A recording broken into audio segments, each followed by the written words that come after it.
5.4 is on the properties of rhombuses, rhombi maybe, rectangles, and squares. And so we're going to write down these 3 special parallelograms, things that you have learned before. We're going to have some pictures that go along with it and properties for each of the shapes. So let me shrink this to where it fits on the screen. Whoa, that was pretty crazy. And right about, okay, we got that right there. Let's see. A little bit more right there. That should be everything. I'm going to ask that the substitute teacher press the enter button now.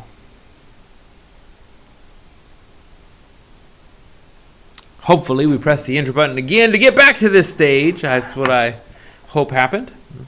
If not, you had to replay the video again. That's what happens sometimes when you got to play a video twice.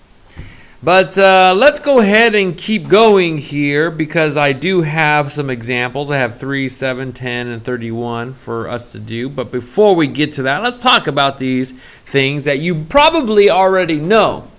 But I need to make sure that I explain it so that as you're doing the problems, you know exactly what you're doing.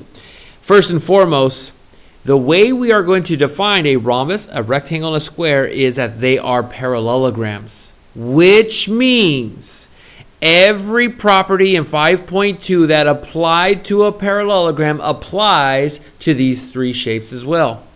Let me show you what I mean. Even though I didn't have you write this down, in 5.2, I go back up here to 5.2. If we said that the opposite sides are congruent in a parallelogram, that's going to apply to the rhombus, the rectangle, and the square. The opposite angles are congruent. That applies to a rhombus, a rectangle, and a square. The consecutive angles are supplementary. That applies to the 3 shapes we're talking about. And the diagonals bisect each other. That applies to what we're talking about in 5.4. I'm hoping that you know that. So that means that when we're talking about this rhombus is a parallelogram. These opposite sides are parallel. And it has 4 congruent sides. If it has 4 congruent sides, it's a rhombus, which means that this 4 sides that are the same means that a square is a rhombus as well. A square is a rhombus because a rhombus has 4 congruent sides. They are the same. A square, though, has more specific properties. A square is always a rhombus, but a rhombus is not always a square. Keep that in mind. A rectangle, on the other hand, is a parallelogram with 4 right angles. If it has 4 right angles and it's a parallelogram, boom, it's a rectangle. And since a square has 4 right angles, then a square is always a rectangle. Sometimes a rectangle is a square, but not always. That's just how it goes.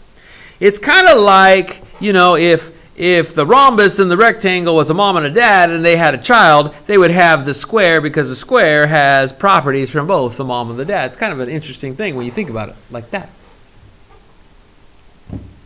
Yeah, I have nothing more to say about that because you guys are high school freshmen and sophomores, and so I don't want to get too crazy with that. You know what I mean? Anyhow, let's go into these properties. If I know something's a rhombus, if I know that it has 4 congruent sides, then I know that the diagonals are going to be perpendicular. What does that mean? That means that this diagonal from here to here, ooh, that's ugly, and from here to here, oh, I don't know if I can live with myself if I left you guys like that. That's no way. You know what? I have this little thing over here. I can go like this. So nice. It just appeals to me when I do things like, oh, that's the way it should be, right? Look at that. Look at those diagonals. So much better, right? Diagonals are perpendicular. And then you can really see this diagonal and this diagonal. If it's a rhombus, make that right angle. Not just here, but there and there and there and there. All 4 of these are 90 degrees.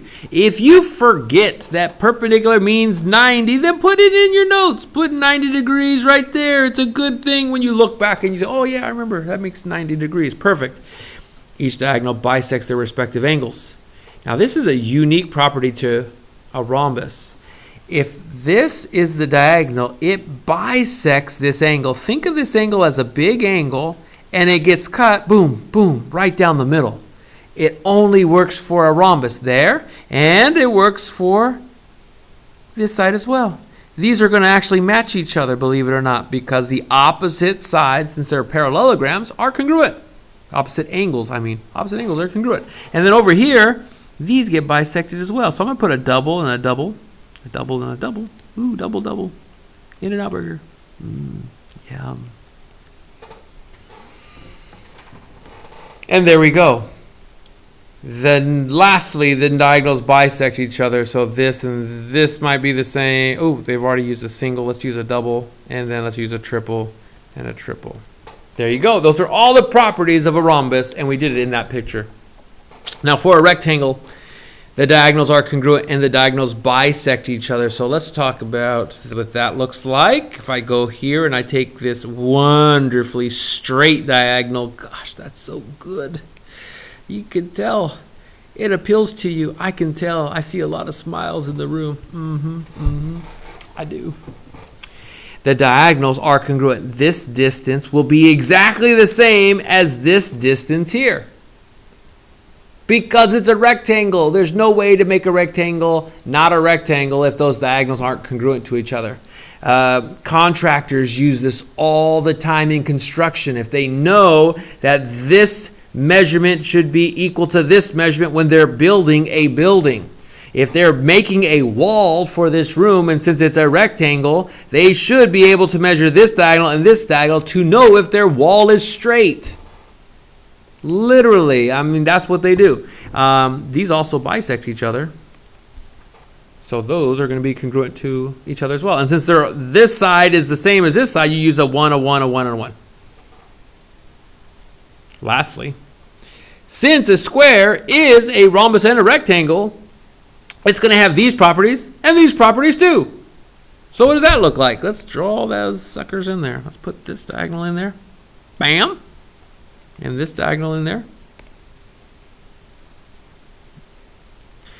And you can see perfect right angle, all four of those. Diagonals bisect each other. Bam, bam, bam, bam, bam, bam. Each diagonal bisects their respective angles. This cuts that 90 degree in half, so it makes it a 45, 45, 90 degree triangle all around everywhere. It's kind of neat. I mean, squares are just wonderful. So in the old days, if they called you a square, that meant you were lame. I don't understand that, because look at that. Look at how nice this square is. Don't be a square. Squares should have been a good thing, right? It's nice. I'm a square. Squares and circles. You know how I feel about circles. Anyways, we talked about that. Okay, we have 4 examples for you. 3, 7, 10, and 31. If you want to do these in your book, you may. This is number 3. Find the measure of each numbered angle in the rhombus. 58 is this angle right here. Boom. So I'm going to start off with the easiest angle, and that's angle 2. Angle 2 is the easiest angle. Then I'm going to jump around to these other angles. We'll talk about how to find them in just a second. But angle 2 is where I'm going to start. Angle 2 is this angle right here. If it's a rhombus, you need to know its properties. This diagonal, the very first thing we wrote down. The diagonals are perpendicular. It's right there. What does that mean? That means angle 2 has to be how many degrees? Say it out loud. I just heard you say it. You are right. 90. As a matter of fact, that's 90. This is 90. This is 90. And this is 90. I didn't ask for those, but I'm going to put them there anyways. So how are we going to figure out what 1 and 4 and 3 are? Here's what we're going to do. What we're going to do is we're going to use the fact that if this is 58, this diagonal bisects their respective angles. So this diagonal just cut this big angle into 2 equal pieces. If this is 58, I hope you know that this side is also 58. And since opposite angles are congruent, let's just do the very simple part of this math. Angle 3 is the next one I'm going to find. Angle 3 has to match what we have on this side. This should be 58 as well. And angle 3 should be 58. Which then takes us over here to angle 1 and 4, for that matter, which are going to be the same if you can't tell that already. And I can use this individual triangle, or I can use this one. But basically, 90, 58 plus the angle 4 will add up to 180. Same thing there. Or these two are complementary. I'd probably just do 90, take away 58.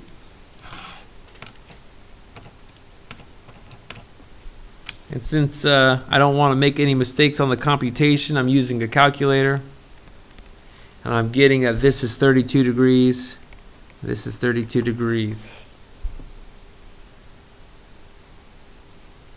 A lot of those. You'll see a lot of those throughout this unit. Number 7. Is each, here's a key word. Is each parallelogram a rhombus, rectangle, or square? Explain. They say this is given right here. So when you say, or when the textbook says, is each parallelogram a rhombus, rectangle, or square, you are trying to decide whether this thing is one of these three things. This is given. It is a parallelogram. All the properties of a parallelogram are going to be true about this, and then we have to decide with these other three pieces of information, is it this, this, or this? Explain. So, since it's a parallelogram, we know the opposite sides are congruent. This is a single, then that's a single. This is a single, that's a single. Since it's a parallelogram, the opposite angles are congruent. That's 90, that's 90. Since it's a parallelogram, the consecutive angles are supplementary. If this is 90, then this has to add to 180 since it's a parallelogram, so 90 and 90 make 180. Since it's a parallelogram, this is 90, that has to be 90. So based off of that information, based off of the given parallelogram piece of information, I know it's this shape. This shape is a square.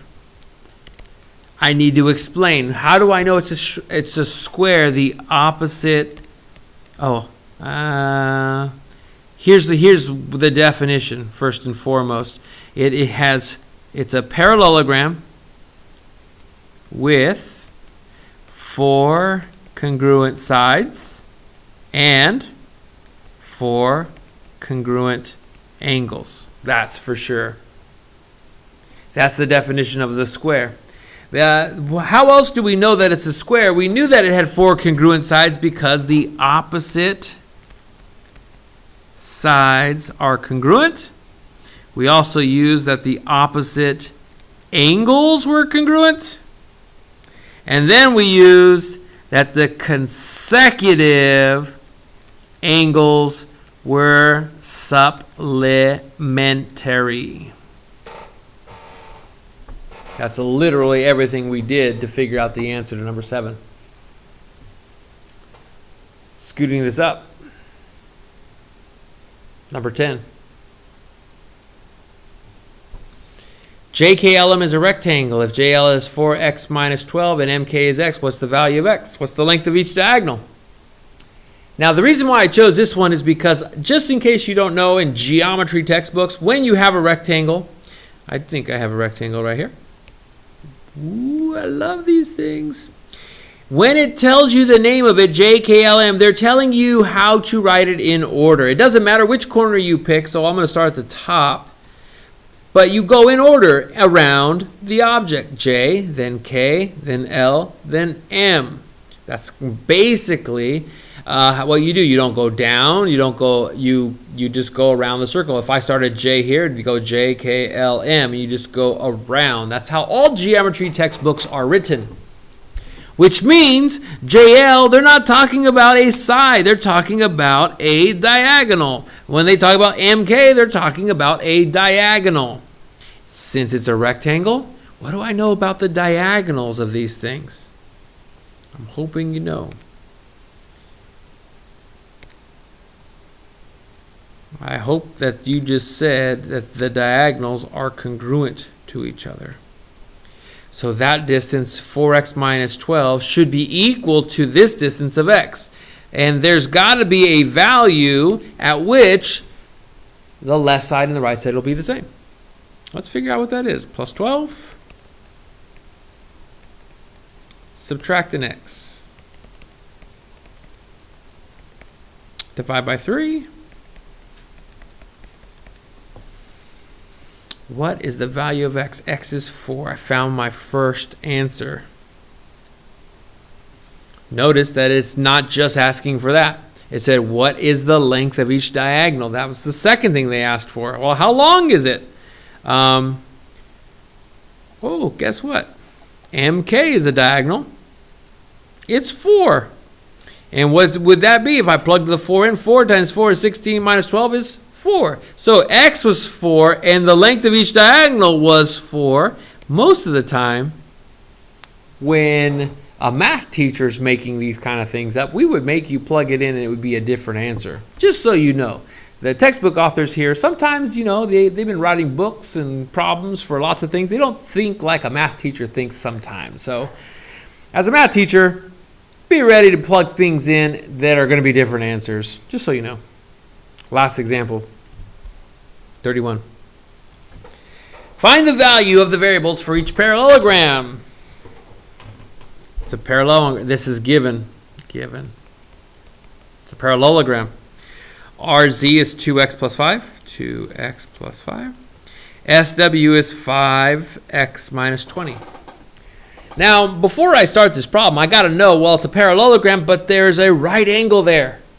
And just like we did before, if that's a right angle, you go to the other side. Since it's a parallelogram, this side has to be a right angle. And then the consecutive interior, otherwise known as the same side interior angles, are supplementary. So that has to be 90. That has to be 90. This is a rectangle. Start with that. And then when they give you this 5x minus 20, and this is a 2x plus 5, and that's only from here to this middle point, then this other piece must be 2x plus 5. Now I know that this diagonal should be the same as this diagonal because it's a rectangle. So I'm going to have to put two of these together. How about 4x plus 10? That's this one plus this one, this piece, half and another half. And the reason why I did that is because it's easier to double this than it is to take half of a 5. I didn't want a decimal. You can. You get the same answer. I just didn't feel like dealing with a decimal at that point in time. I'm going to add 30 and subtract 4x.